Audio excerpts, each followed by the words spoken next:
하나님 말씀은 구약성경 욥기 35장 4절에서 8절까지입니다. 우리 같이 한 목소리로 함께 읽겠습니다. 내가 그대와 및 그대와 함께 있는 그대의 친구들에게 대답하리라. 그대는 하늘을 우러러보라. 그대보다 높이 뜬 구름을 바라보라. 그대가 범죄한들 하나님께 무슨 영향이 있겠으며 그대의 악행이 가득한들 하나님께 무슨 상관이 있겠으며 그대가 의로운들 하나님께 무엇을 드리겠으며 그가 그대의 손에서 무엇을 받으시겠느냐. 그대의 악은 그대와 같은 사람에게나 있는 것이요 그대의 공의는 어떤 인생에게도 있느니라. 아멘. 구름에도 못 미치는 사람이라는 제목으로 말씀의 은혜를 나누고자 합니다.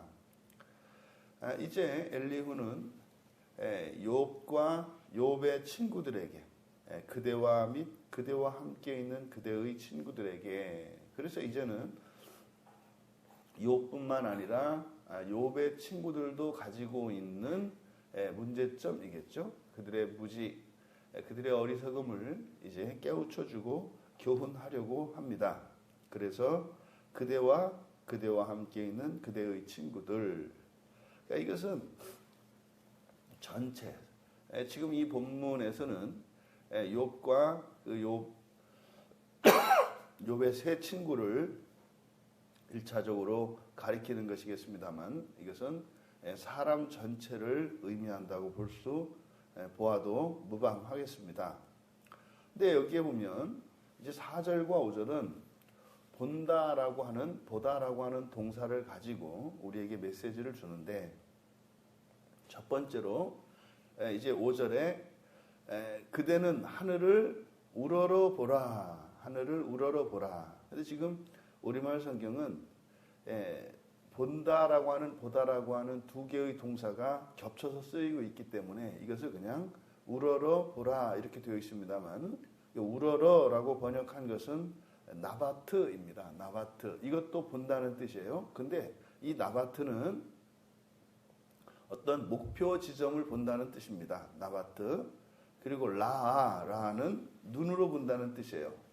그래서 이 나바트는 우리가 보아야 할 곳, 사람이 지향해야 하는 목표 지점을 가리키는데, 사람은 땅에서 살고 있지만 바라보아야 할 것은 땅이 아니라 하늘인 것을 가르쳐 줍니다. 그래서 이것을 하늘을 우러러, 또 라라고 한 것은 그러면 우리가 바라보아야 할 곳이 하늘이지만 그럼 뭐 하늘을 봐도 되고 땅을 봐도 되느냐, 그것이 아니라 우리의 눈으로 보아야 한다는 것. 다시 말해서 이 라는 보는 행위, 그래서 실천과 순종을 강조합니다. 그리고 높이 뜬 구름을 바라보라. 여기서 이제 바라보라 할 때 이것은 슈르입니다. 슈르는 관찰한다라는 뜻이에요. 그러면 관찰한다라고 하는 것은 우리의 지성을 기울여서 보는 것을 말하죠. 눈으로 보고, 그리고 눈으로 보면서 그것을 비교 분석하고 살펴야 합니다. 그래서 우리의 뜻을 다해서 보아야 할 것을 이야기합니다. 여기서 이제 알 수 있는 것은 우리가 눈으로 보아서 관찰해서 알 수 있는 게 뭡니까? 구름이 하늘에 떠 있다는 거예요. 하늘에 있다는 사실.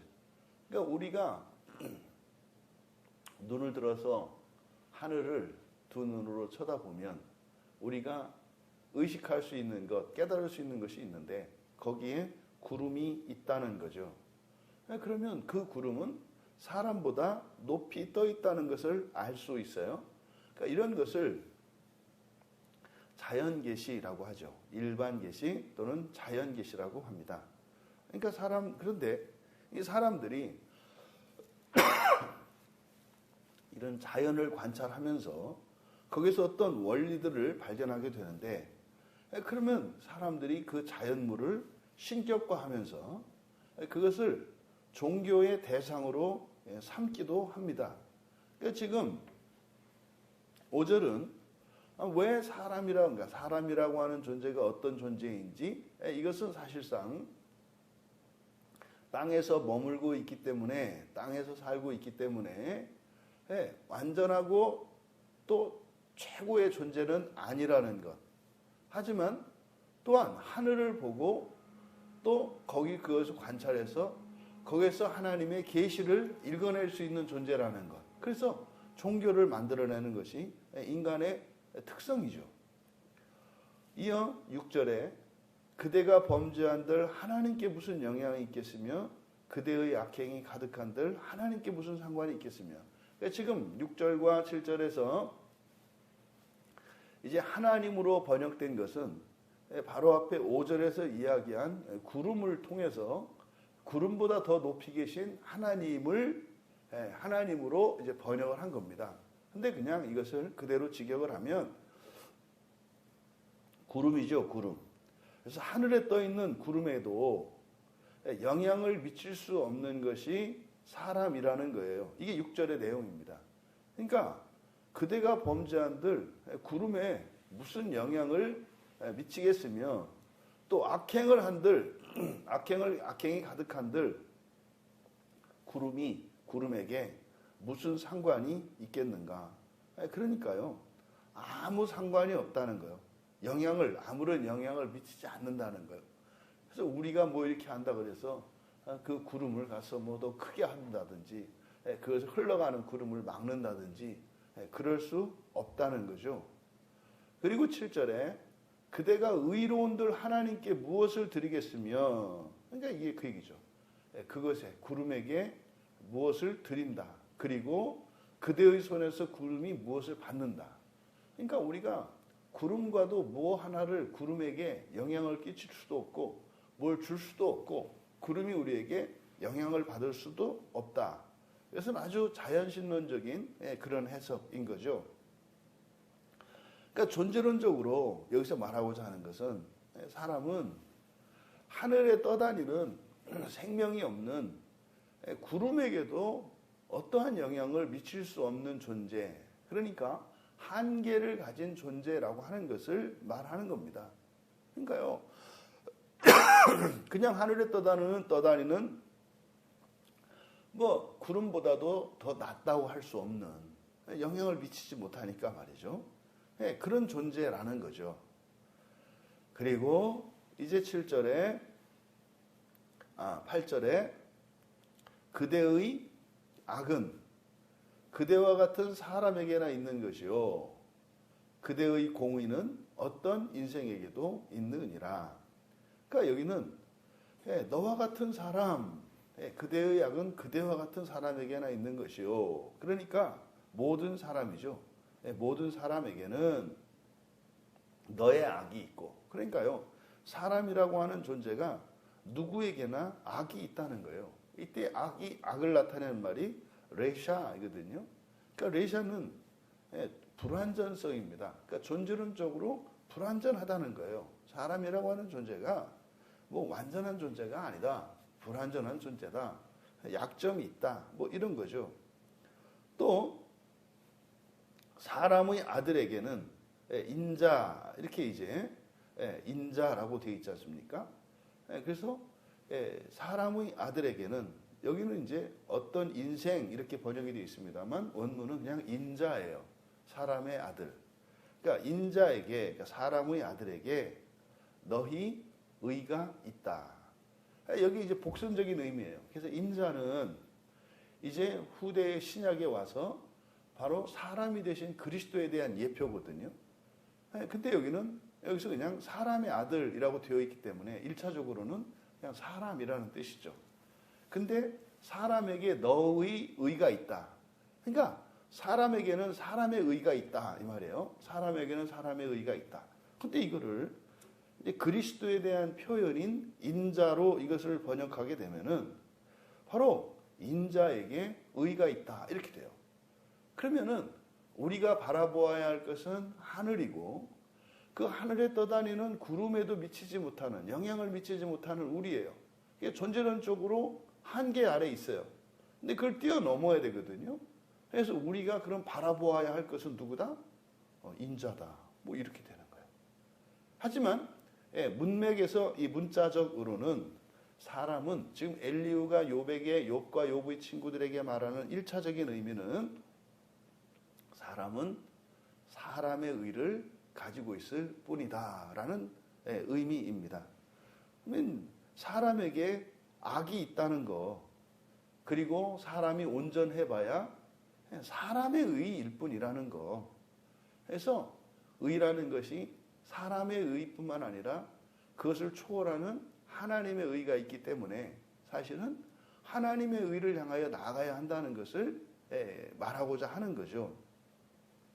이 뢰샤, 악과 관련해서 성경의 인용구들을 보면은, 성경에 사용된 용례들을 보면은 신명기 9장 27절에 주의 종 아브라함과 이삭과 야곱을 생각하사 이 백성의 완악함과 악과 죄를 보지 마옵소서. 이제 모세가 하나님께 탄원하는 내용인데, 사람에게 하나님의 그 은혜가 필요한 영역을 셋으로 나누어요. 완악함, 이건 뭐겠어요? 마음이죠. 이 완악함은 마음을 나타내는 거예요. 마음의 완악, 마음 딱딱하게 굳어진 완악함. 그리고 악, 이 악은 바로 허물이죠. 사람이 가지고 있는 존재론적인 죄, 허물입니다.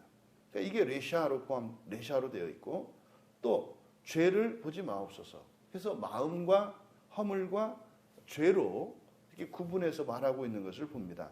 또 호세아 10장 13절, 호세아 10장 12절 말씀은 마음 기경에 대한 본문이잖아요. 13절에 너희는 악을 밭가라 죄를 거두고, 그러니까요, 사람 안에 내재되어 있는 이 악으로 말미암아서 우리가 무엇을 하게 되면 죄를 거둔다는 거예요. 또 에스겔 33장 12절에 보면은 또 이 악과 죄의 관계에 대해서 중요한 말씀을 해주는데, 내 민족에게 말해라. 의인이 범죄하는 날에는 그 공의가 구원하지 못할 것이요. 그리스도인이 범죄하는 날에는 그리스도인이라고 하는 그것이 구원하지 못할 것이요. 이런 얘기죠. 또 반대로 악인이 라샤예요. 악인이 돌이켜 그 악에서 떠나는 날에 그 악이 그를 엎드러뜨리지 못할 것이라. 이게 예수님과 함께 십자가에 매달렸던 강도 같은 상황이죠. 악한 사람이라 할지라도, 악인이라 할지라도 그가 거기에서 회개하고 돌이키면 그것으로 인해서 그가 엎드러지지 않는다.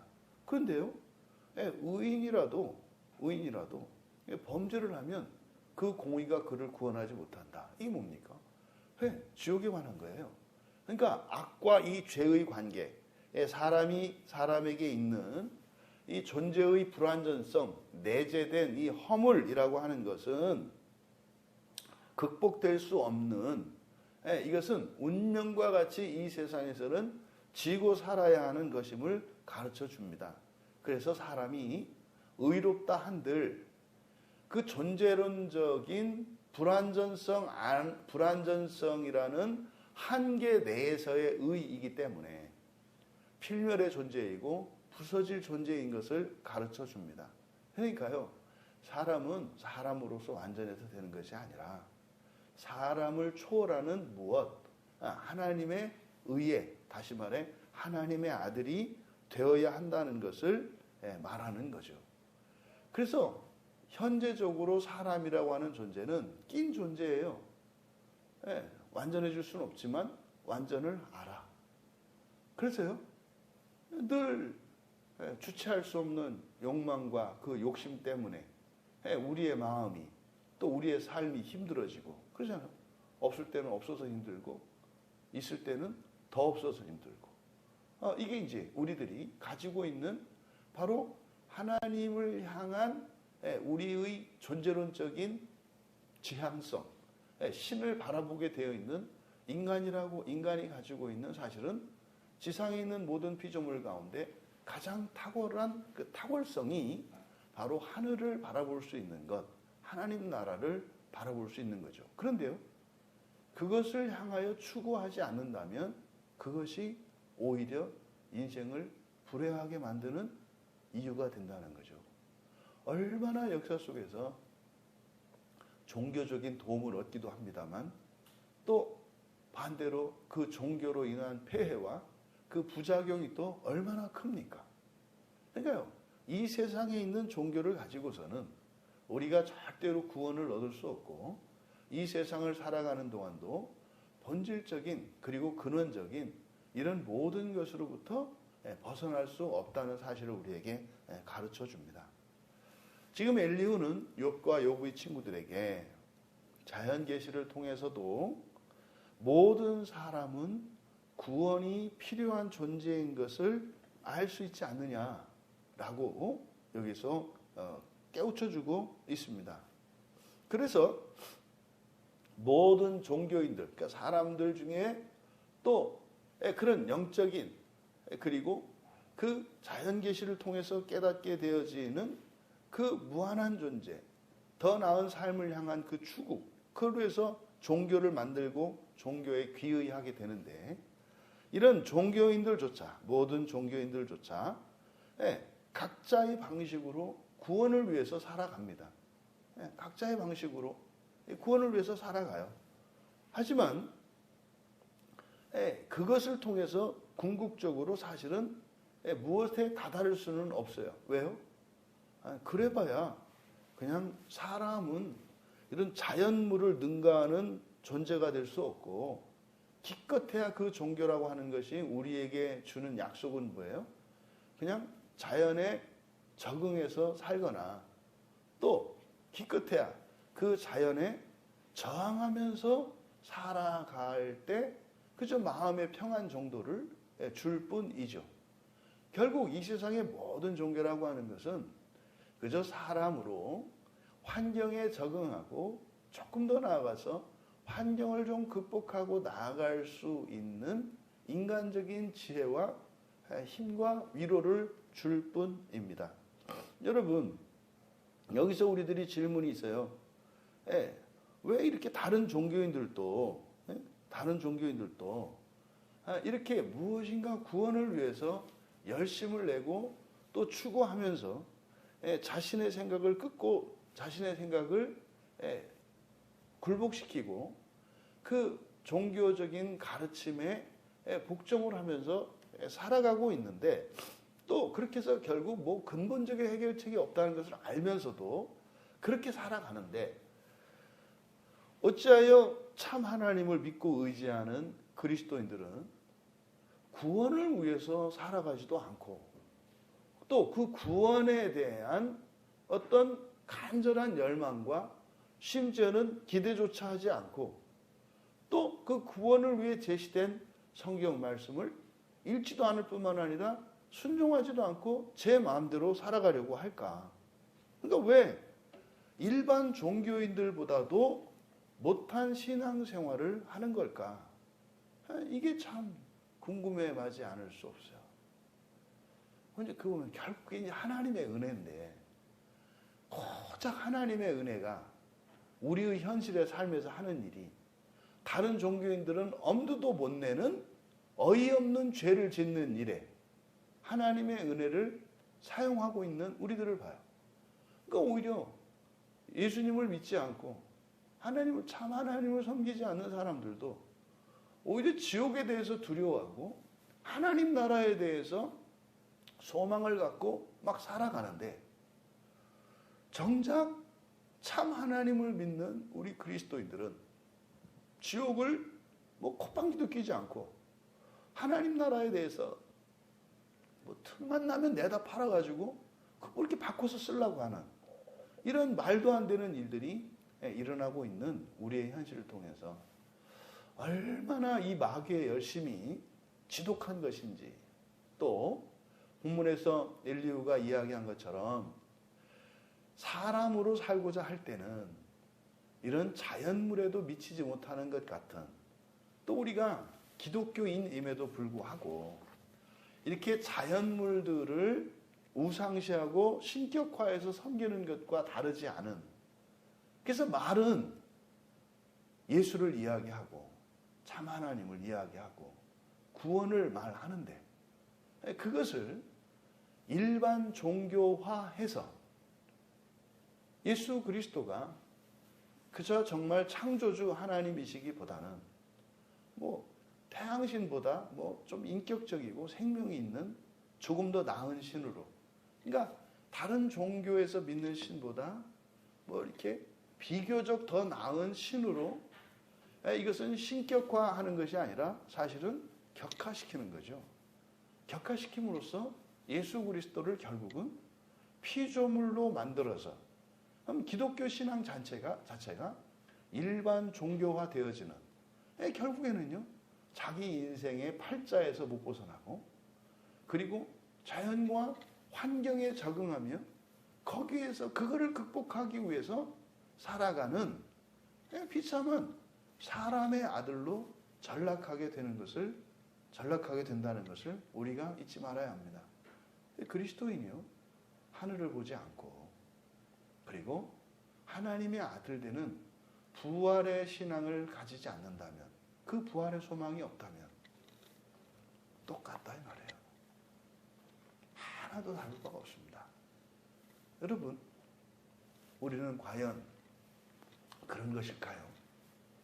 타고난 팔자 소관, 또 어려운 고난이나 환난이 찾아오면 거기에 묶여서 거기에서 벗어날 수 없는, 그래서 환경에 의해서 좌지우지되는 그런 존재일까요?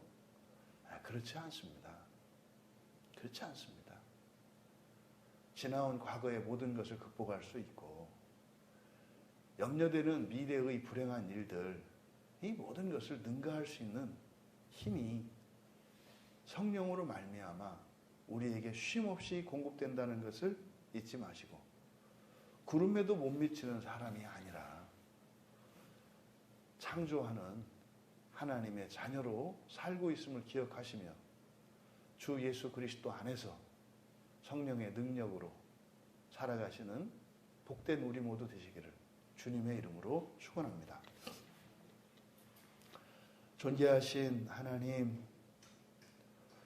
이 세상에 속해 있기에 그저 이 세상의 자연의 일부인 것으로 착각하지 않게 하시고, 우리가 살고 있으며 우리가 보고 경험하는 이 모든 것들은 장차 우리가 창조하기 위하여 학습되고 훈련되는 것임을 깨닫게 하여 주셔서 세상을 통치하는 통치자로서의 삶을 살아가게 하옵소서.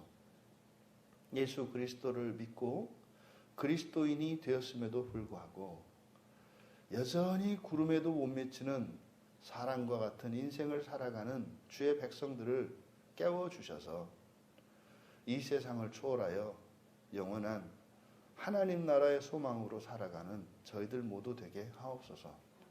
감사하며 예수님의 이름으로 기도하옵나이다.